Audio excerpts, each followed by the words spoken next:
At the beginning of the pandemic, I lost my job as the VP marketing of a B2B SaaS company. To be honest, it wasn't a surprise.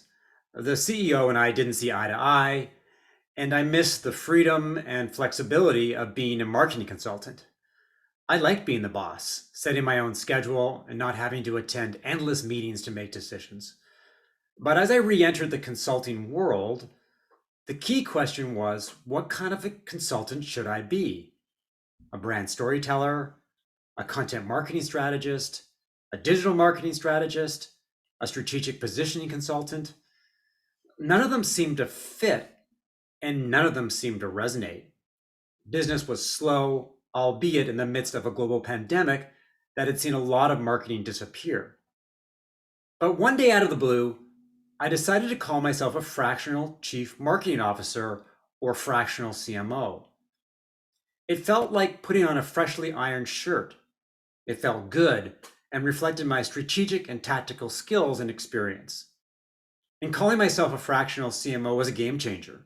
The leads and opportunities started to roll in, and they haven't stopped coming. And the question is, why did a new title change everything? Personally, I have a few theories. One, my target audience, B2B SaaS companies, was looking for marketing leadership. They had plenty of access to tactical talent, but they wanted strategic guidance. And number two, the fractional CMO title was new, different, and somewhat mysterious. It piqued people's curiosity and broke through the marketing consulting noise. Over the past 2 years, I've talked to many people about becoming a fractional CMO, and I've started to coach fractional CMOs looking to raise their games. But to be honest, there's still a lot of confusion and lack of clarity around the fractional CMO, which is slowly but surely gaining traction. And to help me peel back the onion, I'm excited to talk with Dave Poulos, a fractional CMO, author, consultant, and speaker. Welcome to Marketing Spark. Thanks, Mark. I'm glad to be here. Why don't we start with a marketing 101 question or a softball question? What is your take on the fractional CMO landscape? When I started calling myself a fractional CMO in mid 2020, I thought that this was going to be rolling thunder. I thought there would be a tremendous amount of momentum because fractional seemed to be the right title at the right time. And to be honest, I'm surprised that it's still a slow burn. It feels like there's some momentum, but not a lot of momentum. And you're also playing the same game that I am. What's your take on the landscape right now? Well, the landscape is one that evolves and evolves more slowly than you might have suspected. I first got hip to the fractional portion of all this in 2016. I was at a networking meeting here locally and ran across a gentleman who was a fractional CFO. And I had never heard of that. I said, how do you do that job that requires your fingers in just about every pie in the company and only do it part-time? And he said, when you analyze the amount of work that actually needs done, that the physical amount of being present and the number of meetings you're actually required to be in, and the amount of focus you could give to it, if you limit that time, you can really do it in 15 hours or 20 hours, depending on the size of the firm, and have plenty left over to sell to somebody else. And as soon as that light bulb came on, this could easily be applied to marketing as well in many instances. The landscape has shifted, and I think the effect that you experienced has to do with that change in title, because the consulting world had run into a point where the tacticians and the strategists were mixing and mingling freely. And you could go on Fiverr and find somebody who was a marketing consultant, and all they would teach you to do is how to put ads on Facebook. That was his deal, because that's all he knew about marketing. He'd been doing it 5 years, had cracked the code on making Facebook ads work, and figured he knew everything else. Wrong. They don't have the perspective, they don't have the depth, they don't have anything to go with that, including the structures and the strategies that go with it, and certainly not the engagement structure that a real consultant would have. But they were still calling themselves that. So a lot of people were going down blind alleys with what they thought were competent consultants that were actually tacticians or technicians. So your flip into the partial CMO world automatically elevates people's mindset when they're looking and talking to you and saying, oh, this is a guy that does the top end. This is a guy that integrates my C-suite. This is a guy that connects those dots and wrangles those marketing cats and all those tacticians to make sure they're all going the same direction and manages them to the point where they're driving actual revenue that I, as a founder or a CEO, can get my mind wrapped around and understand. I think it's interesting that the fractional CFO was a concept that had been around for a long time in Toronto, where I operate. There was a fellow named Mark McLeod, and he was serving 4 or 5 or 6 different B2B SaaS companies at the same time. And they all loved Mark because they were fairly early stage. They didn't need a full-time CFO, but they needed someone with a lot of experience to help them manage their, obviously, finances and capital raising. And people were comfortable with the idea of a fractional CFO. I think it's taken time for people to come around to the idea of a fractional CMO because I think a lot of companies, in my experience, are it's a walk before you run thing with marketing. When they hire someone in marketing, they eventually embrace it as opposed to tiptoe into it.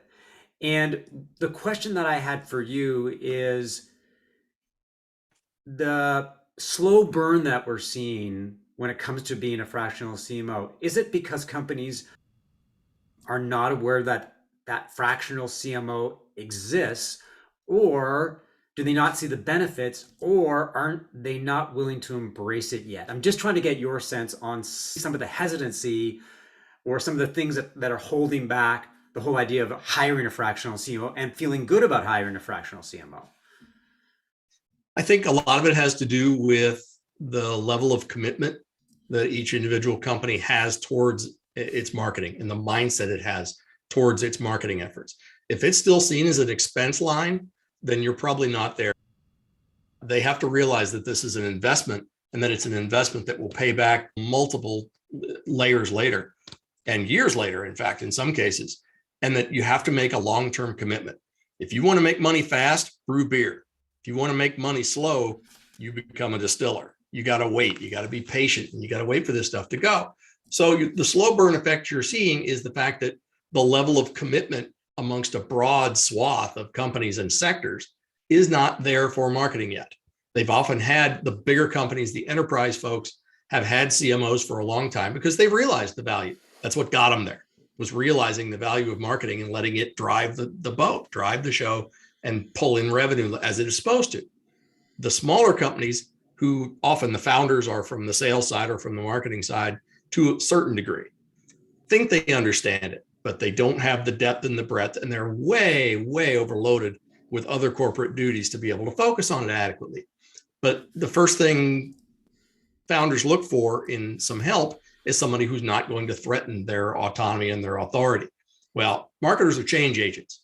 You call up that guy, you better be ready to reap the whirlwind, because they're going to come in and make some fairly impactful changes fairly early to get you on the right track and to get you going strong and to get those cats all moving in the same direction. So I think there's some hesitancy there. The whole concept that asking for help is a weakness sometimes plays into that as well. And I'm sure you saw that in the consulting world. If you have to turn around and have somebody else solve a problem for you, maybe the board's going to question your abilities. So there's a certain amount of that going on. The other thing that I've noticed is that the people that are willing to embrace this are very, very comfortable knowing that someone else has taken that off their plate. The less secure the founder and the CEO is, the less comfortable he is making that commitment and delegating that authority and driving that change from somewhere other than his chair. So I think it's a combination of all three things that are driving the hesitancy and the slow creeping progress that CMOs have been able to make. The inroads are there, but you got to catch the right people. It's like if you own a castle for a house.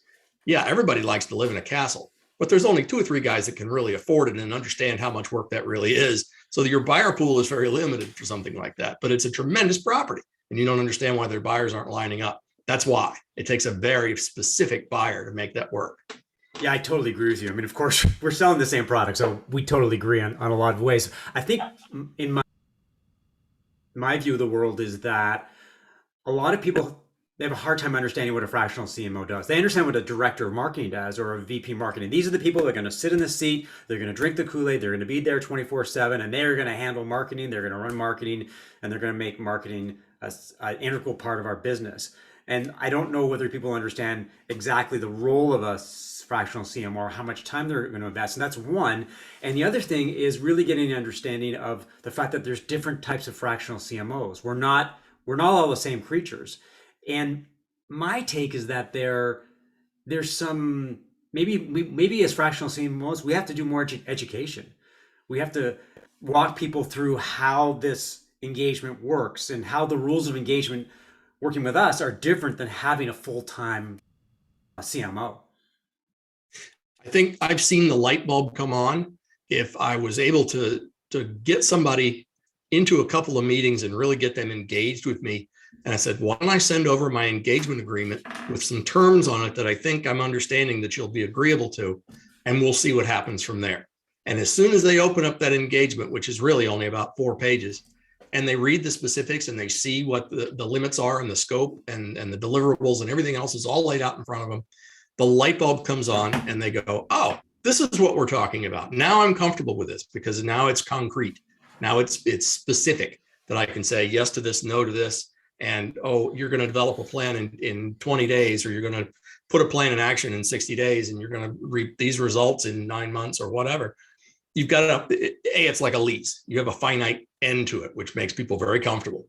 You can live with almost anything as long as you know it's going to end at a specific time. So even if they're a little off about it in the beginning and they still sign off, they know that if no matter how bad this gets, it's got an endpoint. So they're a little more comfortable with that. The other thing is, once they've seen those specifics, now they can get back and put their CEO coat back on and say, okay, I'm going to hold this guy's feet to the fire with these specifics and these overall scopes, and say, I know how to do that. I know how to manage department heads. I can manage that. And if that's what this looks like, the fact that he's only showing up to every 3rd meeting, but it's the important one and it's the right one, doesn't bother me. So they're okay with it after that. Once they've seen it be concrete and specific, they're okay. I look at the fractional CMO title as catnip. It's irresistible. When you see it, it's different, it's new, it sparks your curiosity. But one of the things that I found in having conversations with people who are interested in my services is being abundantly clear about what kind of marketer I am. So I only work with B2B SaaS companies. I'm big into positioning and messaging and content marketing. But if you want a performance-based marketer or somebody who's really heavy on the SEO, SEM side, that's not me. So I think one of the things for companies to think about is that a fractional CMO is just like any other CMO. We have our strengths, our weaknesses. We're good at some things, we're not good at other things. And regardless of whether you hire a full-time CMO or a fractional CMO, you really have to hire someone who's aligned with what kind of marketing you need to do. And I think that's one of the biggest things that you and I have to deal with in terms of being clear about, I can help you or I can't, right? Well, yeah, and you mentioned education. I think it is incumbent upon us to educate the general marketing sphere or the corporate leadership sphere in the fact that A, this can work and work well, and B, that we're out here as a resource, that it's really not just the cost savings that are driving this. It's the availability, the extra availability of time. That's one less person to manage half that time. The fact that you're getting so much more depth and they come up to speed so much faster than if you were to do a full-time hire, and there's less risk involved realistically, because the average tenure of a full-fledged CMO is about 2.8 years, right? And that's been getting shorter, believe it or not, over time, not longer, which is what we had all hoped. So by the time the guy gets up to speed at year 2, you're really closing in on the sunset of his tenure anyway. So you're really not gaining anything.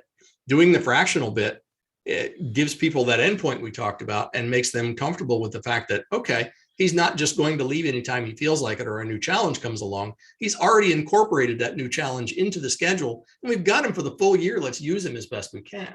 So there is that educational component as to how the structure of all this works that I think people need to get comfortable with. And you're exactly right. All these new stripes of marketers, all, performance versus lead gen versus demand gen versus all the different sort of tactical labels that have been attached to this thing. We've got the whole thing covered soup to nuts. In the real top end CEO integrator type fields, we know how to do all that, but I'm not going to sit down and code you a website. I'm not going to sit down and pick out your SEO content for hours and hours on end. We hire people to do that. And to that end, I can apply all the places I'm strong and beef up all the places I'm weak all at one shot when I'm building that team, and you'll never know they're there. That's the beauty part of all of this, is that I make up for my deficits with your money. It's a beautiful thing. So let me ask you a black and white question, sort of a yin and yang question. What are the biggest reasons why a company would hire a fractional CMO?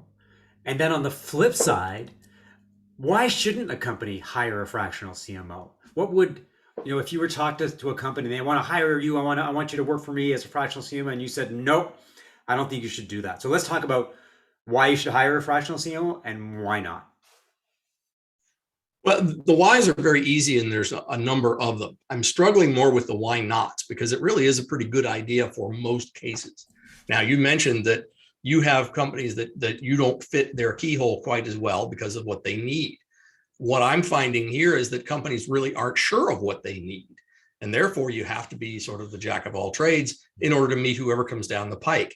But that's not the best way to go about it. You're much more on the right track by niching down and being crystal clear and specific on what that value proposition for you is.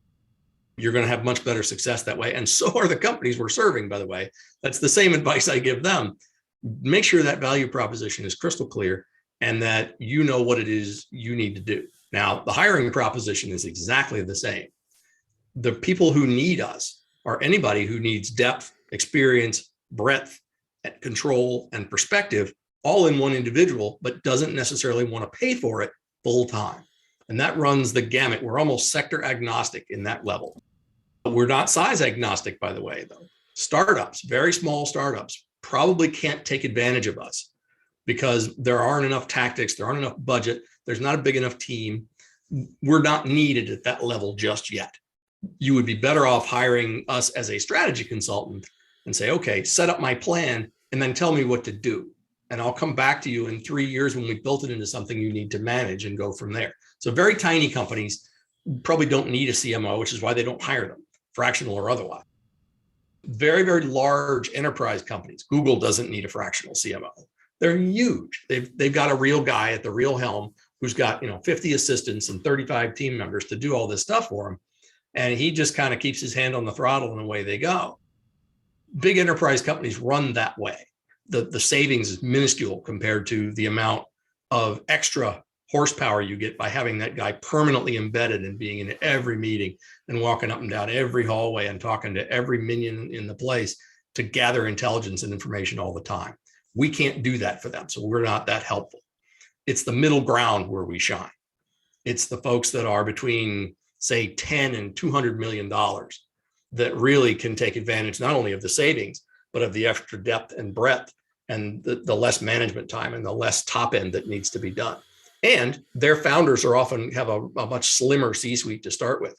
And adding one more can make a huge impact. Whereas if you've got 19 vice presidents already in there and are all trying to gather and get their face time and do this and that, having another full-time guy is just going to make the room more crowded. Having a part-time guy show up one day, carry the water in his briefcase and go, okay, here's how it's going to go, has much, much more impact for those middle market customers, regardless of the industry sector that they're in. I don't have a particular shining for SaaS, and you do. But throw me in with any kind of membership association, any kind of professional organization, any kind of manufacturing plant, any kind of product group, and I'll be just fine because I've done those things, I've seen those things, and there's a logic to it. There's a sense to it that needs to be experienced. But I don't have to know who the big movers and shakers are to be able to pick up the phone and call them. I'll figure that out along the way. The way that I look at it is twofold for companies that are looking to hire someone like me. One is I fill a gap. Usually, the companies that are interested in hiring a fractional CMO don't have marketing leadership. They may have a junior marketer, they're doing a little bit of marketing, or they're doing no marketing at all. And they recognize that that is a gap that needs to be filled because they're on one side there are opportunities and the other side there are threats. So that helps them out. And the other side is risk mitigation.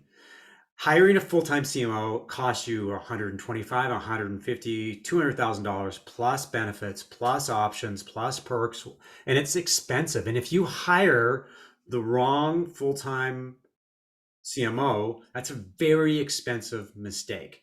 And companies that are especially earlier stage, not startups, but earlier stage, they don't want to do that.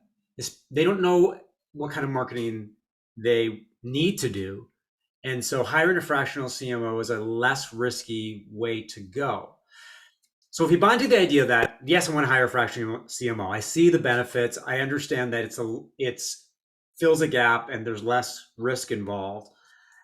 The question is, where do they start? What are some of the first steps they should take in terms of finding the right fractional CMO for what they need to do? I think they need to do several things. One, you mentioned risk. I think they need to do an internal risk assessment and see exactly what their goals are and what they're willing to pay to get there. Because one of the things you didn't mention as you were tallying up all the expenses that go into hiring a full timer is the budget he's going to spend. Mm-hmm. And he's going to ask for about 3 times what you're comfortable with, because that's what he knows he needs to make it go.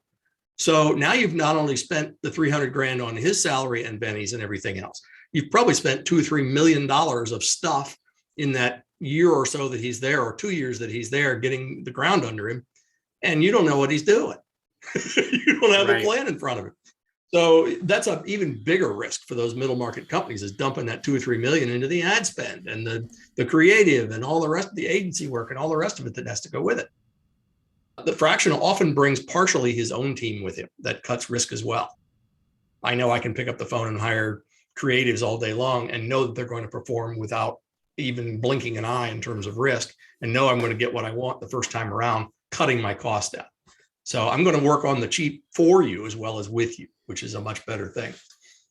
Now, as far as the first steps that a company needs to think about, I would make sure that they know what it is their goals really are, and make sure that they're realistic.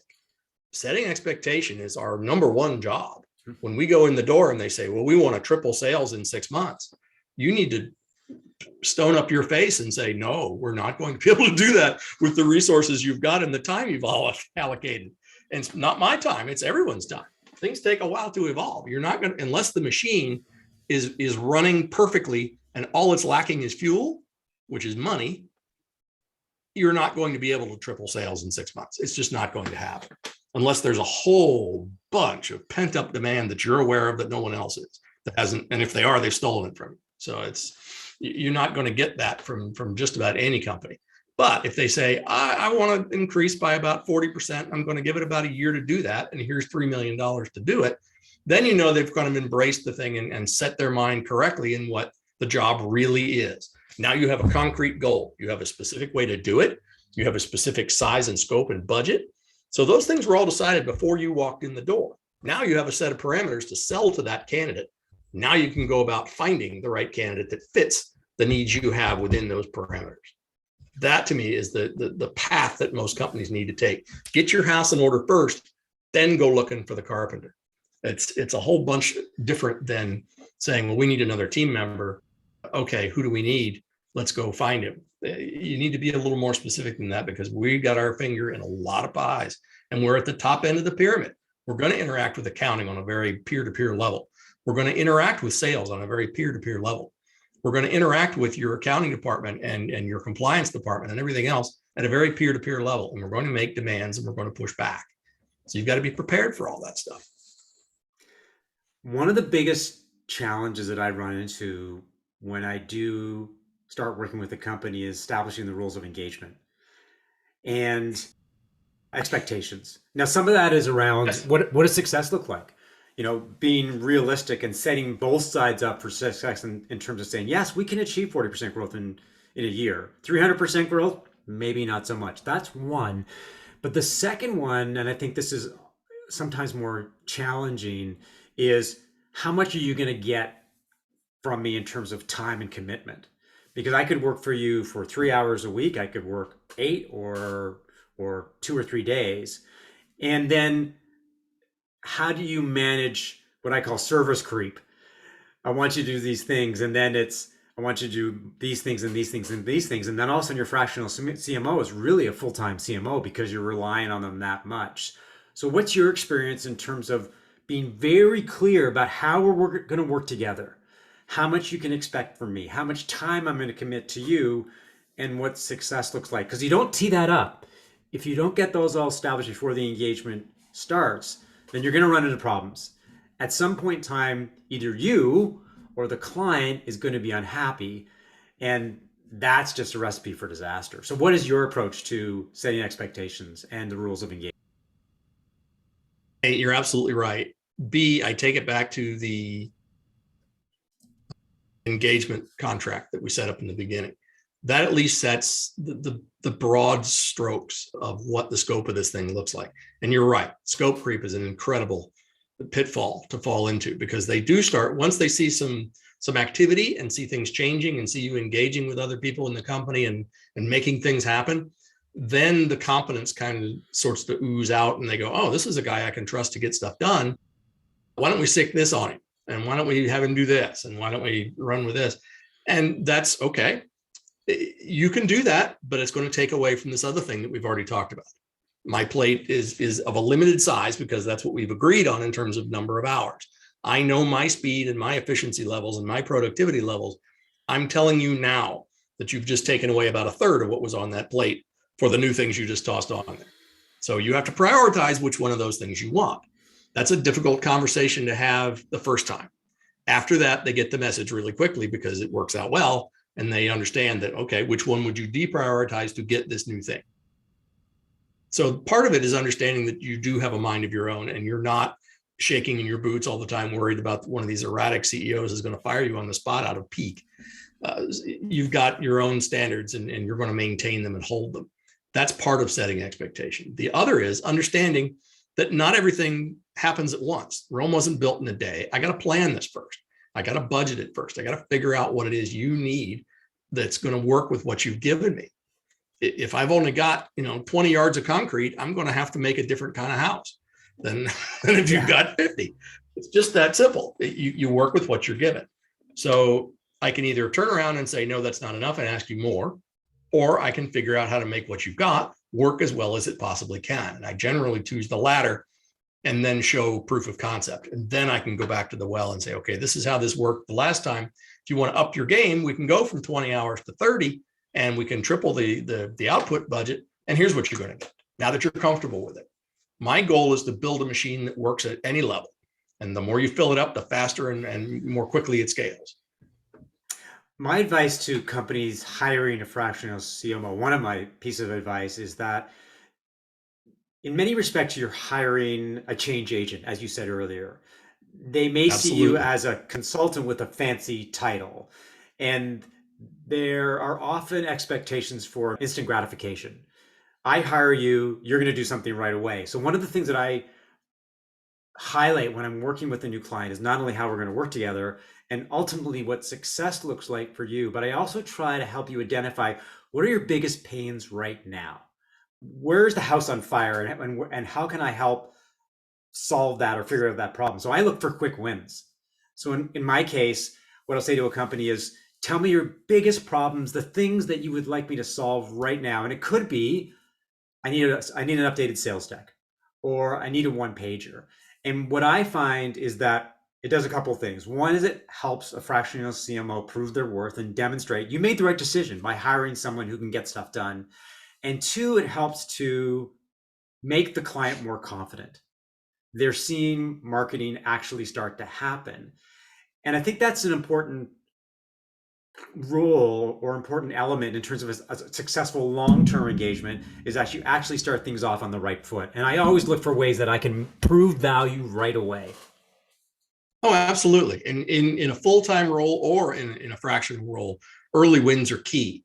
And promoting those early wins on a broad scale only helps you gain acolytes and supporters inside.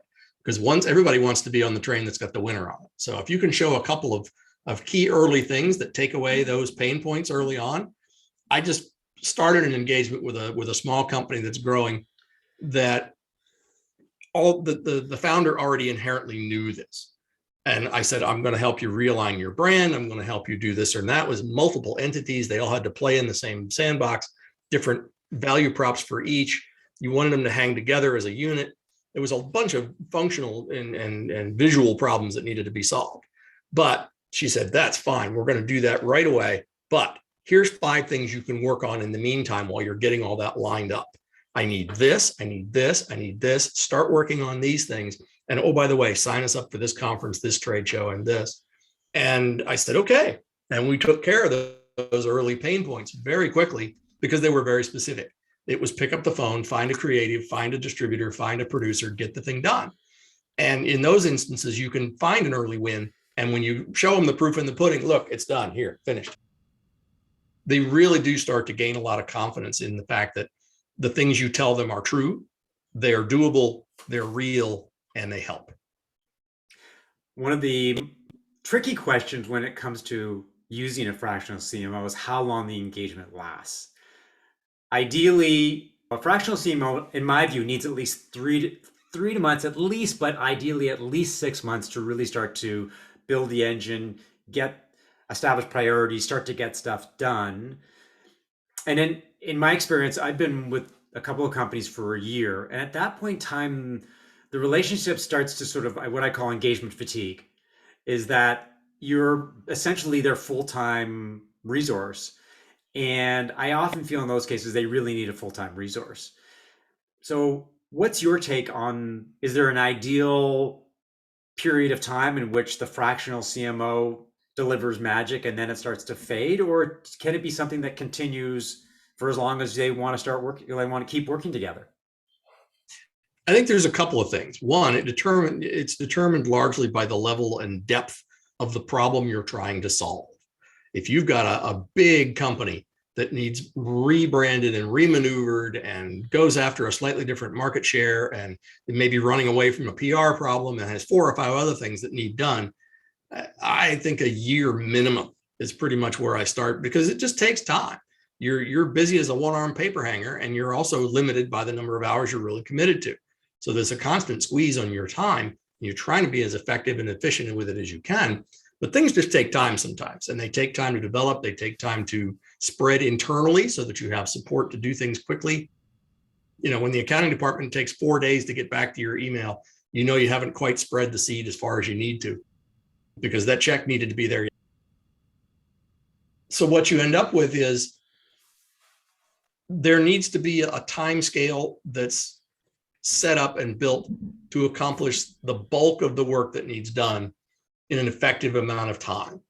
I don't do engagements, if I can help it, for less than a year, because you're shortcutting the process. Marketing takes time. You have to be patient with it. You're not going to eat the fruit off the apple tree you plant today. You're just going to have to wait. So given that year to take care of all the details and to get all the stories straight and to get everybody all the internal buy-in you need. But you're right, there is some fatigue because you quit producing those magical moments. As you're going into the second year, you're looking at it going, okay, now what levers do I pull that I haven't pulled already? And you start looking around for new challenges and new things to put at them. And you've built the machine well enough that realistically, your 20 hours aren't being spent as effectively and as high impact as they were in the beginning, because things start to run themselves after a while. Other departments are now busy. Sales is very busy. They've been fed. Accounting is now busy keeping track of all these massive expenses they got going. Other departments are busy making sure operations and customers are happy and all the new software is standing up and all that thing. So you push the productivity down the hill and the rest of the departments start picking up on it after about a year. And suddenly you're left with a whole lot less to do that has visual and visible impact.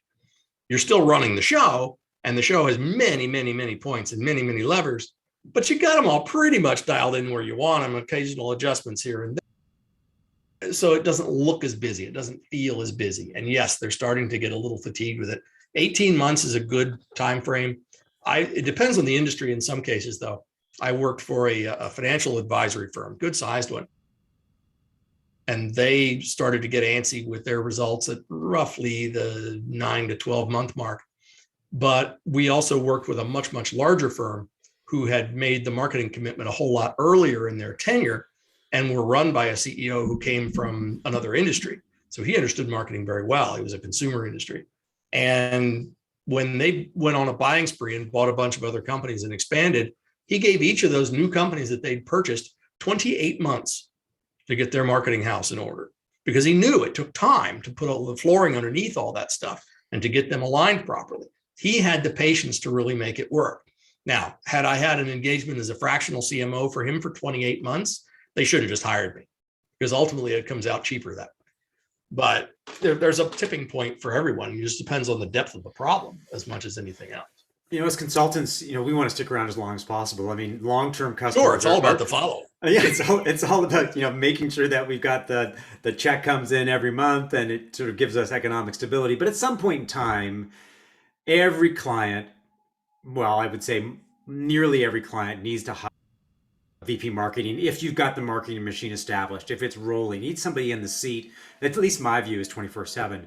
What are the signals to you as a fractional CMO that my client is probably better off with a full-time VP marketing or CMO? And then what is the role that you as a fractional CMO play in terms of hiring your successor? Well, there are several instances. One, if the scenario was try it before you buy it, you have to decide whether that's a company you want to be aligned with full time and just take the full time gig. The second alternative is, yes, it's time to turn this over to someone slightly less senior, but also considerably less expensive, that can really mind the store 24/7. So when I start to look at the plan for the following year, and I'm not making massive sweeping changes in it from the prior year, that's one of the signals I use to say, okay, this thing is pretty well established now, and it doesn't need massive sweeping changes. It needs minor adjustments and incremental changes.